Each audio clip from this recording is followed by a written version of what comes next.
Welcome to Great Home Makers. இன்னைக்கு Vinayagar Chaturthi special கொழக்கட்டை வகைகள் தான் பார்க்க போகிறோம். 4 விதமான கொழக்கட்டை பண்ணியிருக்கேங்க.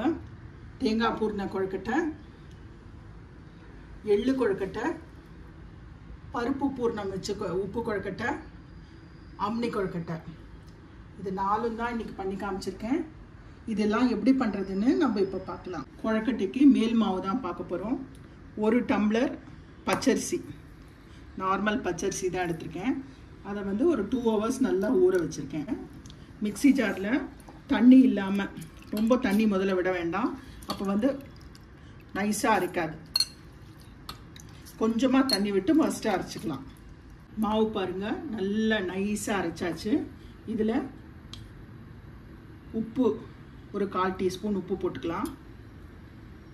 தண்ணி ஒரு 3/4 டம்ளர் ஆட் பண்ணிக்கிறேன். இது நல்லா மிக்ஸ் பண்ணிக்கலாம். எந்த டம்ளரில் அரிசி எடுத்தேனோ அதே டம்ளரில் 2 டம்ளர் தண்ணி, 1 டம்ளர் நம்ம மாவில் விட்டு மிக்ஸ் பண்ணி வச்சுட்டோம். இன்னொரு டம்ளர் தண்ணி இந்த கடாயில் விட்டுக்கலாம். இந்த தண்ணி வந்து நல்லா கொதிக்கட்டும். 1 டீஸ்பூன் நல்லெண்ணெய். இந்த தண்ணி வந்து நல்லா பாயில் ஆகட்டும். தண்ணி வந்து நல்லா பாயில் ஆகுது.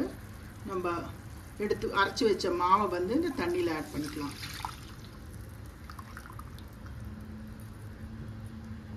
கைவிடாமல் இதை கிளறிக்க போகிறோம். மாவு எப்படி அழகாக சேர்ந்து வருது அப்படின்னு ஒரு 5 நிமிஷம் கூட ஆகாது. நம்ம இந்த மாதிரி கிளறும்போது மாவு நல்லா சேர்ந்து வந்துடும். இந்த மாதிரி கிளறி கொழக்கட்டை பண்ணும்போது ரொம்ப நேரத்துக்கு கொழக்கட்டை சாஃப்டாகவும் விரிசல் இல்லாமலும் சூப்பராக இருக்குங்க. இந்த அளவுக்கு கிளறினோடனே அடுப்பை சிம்மில் வச்சுட்டு ஒரு மூடி போட்டு ஒரு 5 நிமிஷத்துக்கு அப்படியே வைக்கலாம். அடுப்பை கொஞ்சம் சிம்மில் வச்சிடலாம். 5 மினிட்ஸ் ஆயாச்சு. நம்ம திறந்து பார்க்கலாம். மாவு பாருங்கள், சூப்பராக வெந்திருக்கும். நல்லா சேர்ந்து வந்தாச்சு பாருங்கள். கையில் தண்ணி தொட்டுட்டு இப்படி தொட்டு பார்த்தா ஒட்டாமல் வரும். இந்த ஸ்டேஜில் அடுப்பை ஆஃப் பண்ணிவிட்டு மாவை வந்து நல்லா மூடி வைக்கணும், இல்லைன்னா காஞ்சி போயிடும். மூடி வச்சிடலாம். நல்லா ஆறட்டும். இது தேங்காய் பூர்ணம் ரெடி பண்ண போகிறோம். 2 கப் தேங்காய்க்கு 1 கப் வெல்லம்.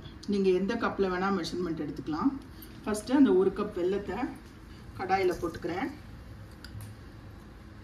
தேங்காயோட இளநியே விட்டு இந்த வெல்லத்தை கரைச்சிக்கலாம். வெல்லத்தை வடிகட்டி அதே கடாயில் விட்டுருக்கேன். இது வந்து கொஞ்சம் சேர்ந்து கொதிக்கட்டும். ஒரு 2 நிமிஷத்துக்கு இது நல்லா சேர்ந்து கொதிக்கட்டும். வெல்லம் பாகெல்லாம் வர வேண்டாம், இந்த மாதிரி சேர்ந்து கொதிச்சா போகிறோம். நம்ம எடுத்து வச்ச 2 கப் தேங்காயை ஆட் பண்ணலாம். தேங்காயை வந்து ரொம்ப முத்தலாகவும் இருக்கக்கூடாது, ரொம்ப இலசாகவும் இருக்கக்கூடாதுங்க. மீடியமாக இருக்கணும். கருப்பு இல்லாமல் நல்லா ஒயிட் பார்த்தா நம்ம தேங்காயை போட்டால் கொழக்கட்டை பூர்ணம் வந்து ரொம்ப நல்லாயிருக்கும். வெல்லத்தோடு சேர்த்து இது நல்லா சேர்ந்து வரட்டும். தேங்காயும் வெல்லமும் நல்லா சேர்ந்து வந்தாச்சு பாருங்கள். ஒரு 1/2 டீஸ்பூன் ஏலக்காய் பவுடர், ஒரு 2 டீஸ்பூன் நெய், எல்லாத்தையும் சேர்த்து நல்லா மிக்ஸ் பண்ணிக்கலாம். தேங்காய் பூர்ணம் சூப்பராக ரெடி ஆகிடுது. இது நல்லா ஆறட்டும். ஆறினா நம்ம உருட்டுறதுக்கு வந்து கரெக்டாக இருக்கும். அது நம்ம பண்ணி வச்ச பூர்ணத்தை எந்த சைஸில் வேணுமோ உருட்டி வச்சுக்கோங்க. பூர்ணம் பாருங்கள், நல்ல ஜூஸியாக சூப்பராக இருக்குது பாருங்கள். இன்னும் கொஞ்சம் கலரிட்டோம் அப்படின்னா கமர் கட் மாதிரி ஆகிடும். நான் சொன்ன அதே அந்த டைமில் நீங்கள் அணைங்க, சூப்பராக இருக்குங்க பூர்ண கொழக்கட்டை. கிளறி வச்ச மாவுலேருந்து கொஞ்சமாக எடுத்துகிட்டு கையில் எண்ணெய் தொட்டு இதை முதல்ல நல்லா சேர்த்து அழுத்தி பிசைஞ்சிக்கலாம். நம்ம ஃபஸ்ட்டு உருட்டி போட்டுக்கலாம்.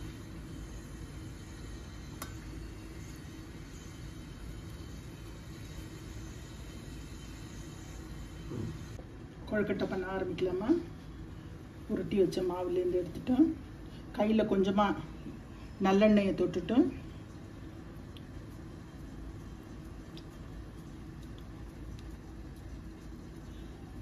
இந்த மாதிரி நம்ம பண்ணிக்கணும். பண்ணி வச்ச பூர்ணத்தை உள்ளே வச்சு அப்படியே மோதகம் மாதிரி மூட போகிறோம். ரப்பர் மாதிரி நம்ம இழுத்த இழுப்புக்கு மாவு வருங்க, விரிசிலே இல்லாமல்.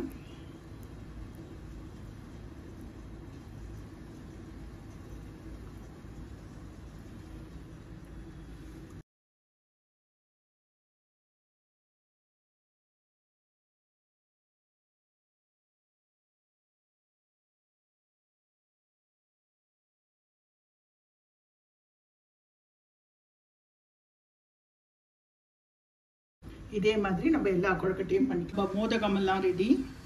அடுப்பில் ஸ்டீமர் போட்டிருக்கேன். நல்லா ஹாட்டாக இருக்குது. ஹாட்டான ஸ்டீமரில் நம்ம பண்ணி வச்ச கொழுக்கட்டை பிளேட்டை வச்சு ஒரு 10 மினிட்ஸ்க்கு நம்ம ஸ்டீம் பண்ண போகிறோம். 10 மினிட்ஸ் ஆயாச்சு. நம்ம திறந்து பார்க்கலாம். கொழுக்கட்டையெல்லாம் நல்லா கிளாஸியாக இருக்கும். கொஞ்சம் ஆறட்டும். ஆறின அப்புறமா நம்ம எடுக்கலாம். தேங்காய் பூர்ண கொழுக்கட்டை மோதகம் வந்து நல்லா ஆறியாச்சு. பாருங்க, சூப்பராக வந்திருக்கு.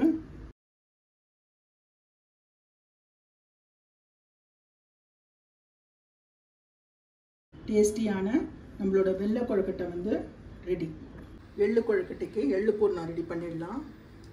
1 கப்பு வெள்ளை எள்ளு எடுத்திருக்கேன், 50 கிராம். இதுக்கு 1 கப் வெல்லம். இதே கப்பில் பார்த்தா இது 100 கிராம் வெல்லம். ஃபஸ்ட்டு இந்த வெள்ளை எள்ளை வந்து நல்லா வறுத்துக்க போகிறோம். சூடான கடாயில் போட்டு இது நல்லா செவக்க வறுத்துக்கணும். எள்ளு வந்து நல்லா செவந்தாச்சு. அடுப்பை ஆஃப் பண்ணிவிட்டு நம்ம ஒரு பிளேட்டில் ட்ரான்ஸ்ஃபர் பண்ணிக்கலாம். இது நல்லா ஆறட்டும். வறுத்த எள்ளு வந்து நல்லா ஆறியாச்சு. ஒரு மிக்சி ஜாரில் நம்ம எள்ளை ஃபஸ்ட்டு ஆட் பண்ணிக்கலாம். ஃபஸ்ட்டு எள்ளை வந்து பல்ஸ் மோடில் வந்து நம்ம இதை அரைச்சிக்கலாம். நம்ம வேகமாக அரைச்சிட்டோம் அப்படின்னா எள்ளுலேருந்து எண்ணெய் வந்துடும். எள்ளை வந்து பல்ஸ் மோடில் அரைச்சிருக்கேன். இப்போது நம்ம எடுத்து வச்ச 1 கப் வெல்லத்தை வந்து ஆட் பண்ணிக்கலாம். ஒரு 1/2 டீஸ்பூன் ஏலக்காய் பவுடர். வெல்லத்தை போட்டு நல்லா அரைச்சாச்சு. அவ்வளோதான், நம்மளோட எள்ளு பூர்ணம் வந்து சூப்பராக ரெடி. நம்ம எள்ளு பூர்ண கொழுக்கட்டை தான் பார்க்க போகிறோம். மாவை அதே மாதிரி நல்லா எண்ணெயை தொட்டு சேர்த்து பிசைஞ்சிக்கலாம். நம்ம ரெடி பண்ணி வச்ச மாவுலேருந்து இந்த மாதிரி கொஞ்சமாக மாவு எடுத்துட்டு ரவுண்ட் பண்ணிக்கலாம். பிளாஸ்டிக் கவரோ இல்லை பால் ஷீட்டோ இருந்ததுன்னா கீழே எண்ணெயை அப்ளை பண்ணிவிட்டு ஃபஸ்ட்டு இந்த மாவை ஃப்ளாட்டன் ஆக்கிக்கலாம். எள்ளு பூர்ணத்தை ஒரு பக்கமாக அப்படியே வச்சுப்போம்.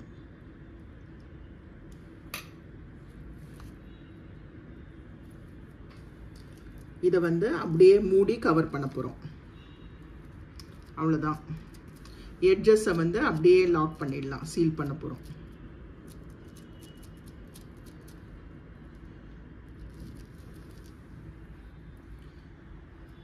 இந்த மாதிரி மூடி எட்ஜஸ் எல்லாம் க்ளோஸ் பண்ணிடலாம்.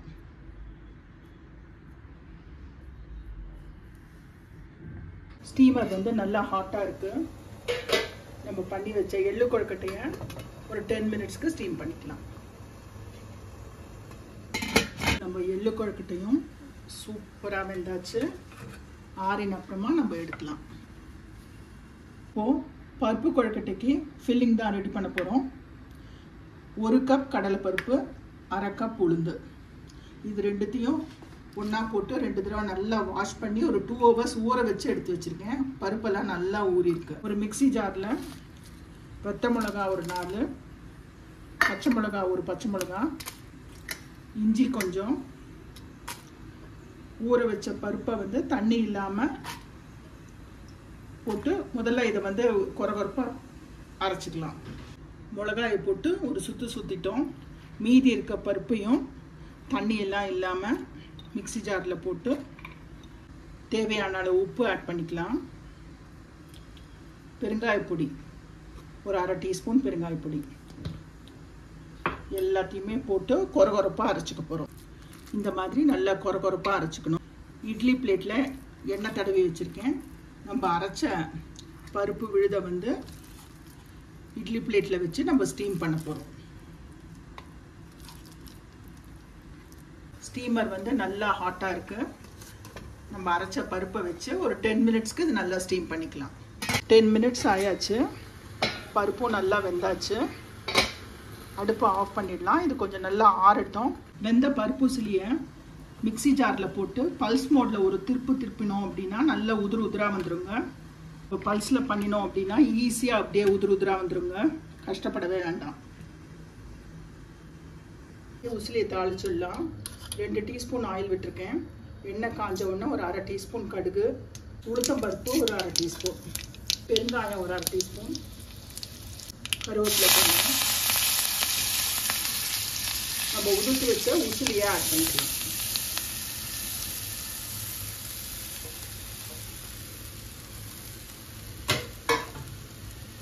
எல்லாத்தையும் சேர்த்து நல்லா மிக்ஸ் பண்ணிக்க போகிறோம்.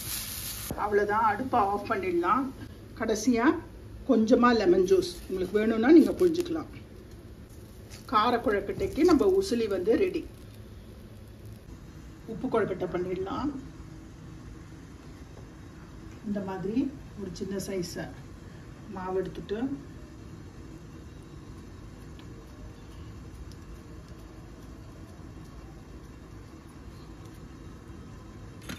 இதில் நம்ம பண்ணி வச்ச உசிலியை கொஞ்சமாக சேர்த்துக்கலாம்.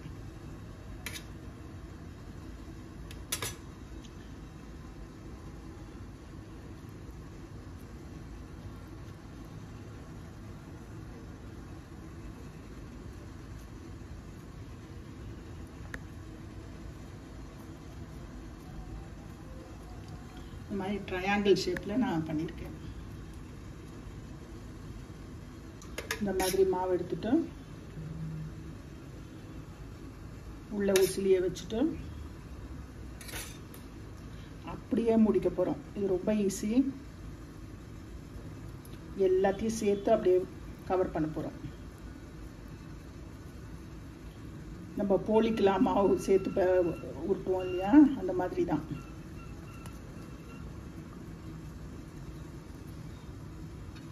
லாஸ்ட்டாக மீதி இருக்கிற மாவில் அம்னி கொழுக்கட்டை பண்ணிடலாம். கொஞ்சமாக உப்பு, மஞ்சப்பொடி ஒரு 1/4 டீஸ்பூன், பெருங்காயம் கொஞ்சம், துருவின தேங்காய், ஃப்ரெஷ் தேங்காய் கொஞ்சம், 1/4 டீஸ்பூன் ரெட் சில்லி பவுடர், கொஞ்சமாக நல்லெண்ணெய் விட்டு இது எல்லாத்தையும் சேர்த்து நல்லா பிசைஞ்சிக்கலாம். பிசைஞ்ச மாவை சின்ன சின்ன உருண்டையாக அப்படியே உருட்டிக்கலாம்.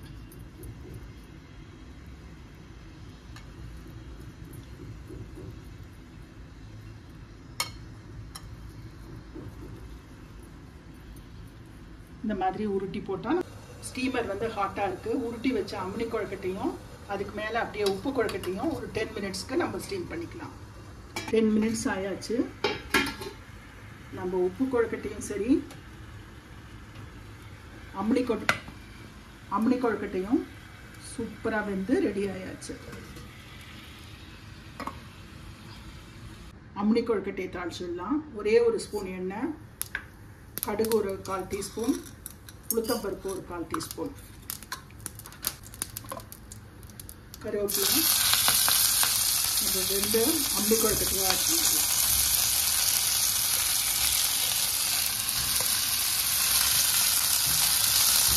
ஒரு 2 நிமிஷம் இதை ஃப்ரை பண்ணிட்டோம் அப்படின்னா நம்மளோட அம்னி கொழுக்கட்டை ரெடி. கண்டிப்பாக இந்த விநாயகர் சதுர்த்திக்கு இந்த கொழுக்கட்டை வீடியோ வந்து உங்களுக்கு ரொம்ப யூஸ்ஃபுல்லாக இருக்கும்னு நினைக்கிறேன். கண்டிப்பாக ட்ரை பண்ணி பாருங்கள். கொழுக்கட்டையெல்லாம் அவ்வளோ சாஃப்டாக அவ்வளோ சூப்பராக இருக்குங்க. உப்பு கொழுக்கட்டையாக இருக்கட்டும், பூர்ண கொழுக்கட்டையாக இருக்கட்டும், எல்லாமே அவ்வளோ நல்லாயிருக்கும். இந்த அம்னி கொழுக்கட்டையை நீங்கள் அந்த நம்ம உசிலி பண்ணோம் இல்லையா, அதோடு சேர்த்து கூட சாப்பிட்லாம். சூப்பராக இருக்கும். கண்டிப்பாக பண்ணி பார்த்துட்டு உங்கள் கமெண்ட்ஸை சொல்லுங்கள். எல்லோருக்கும் இனிய விநாயகர் சதுர்த்தி நல்வாழ்த்துக்கள். Like, share, subscribe to this channel. Thank you.